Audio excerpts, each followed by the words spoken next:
ముందెళ్ళి పోలీస్ స్టేషన్‌లో కంప్లెయింట్ పెడితే పట్టించుకోలా. అదే నేను ఆత్మహత్య చేసుకుంటున్నాను అనగానే అప్పుడు పరుగులు పెట్టారు.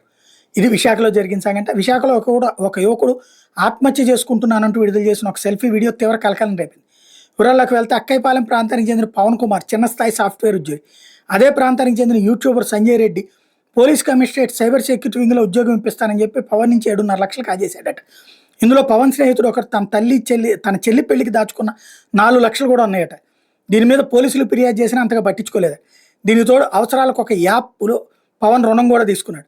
రుణ రికవరీ కోసం వాళ్ళు వేధిస్తున్నారు.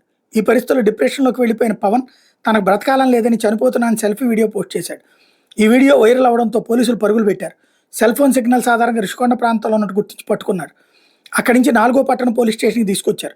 నిందితుడి నుంచి ₹1,00,000 ఇప్పించారు. మిగిలిన 6.5 లక్షలను మరికొద్ది రోజుల్లో నిందితుడి నుంచి ఇప్పిస్తామని హామీ ఇచ్చారు. మరోసారి ఆత్మహత్య ప్రయత్నం చేసుకోకుండా ఉండేలా కౌన్సిలింగ్ ఇచ్చారు.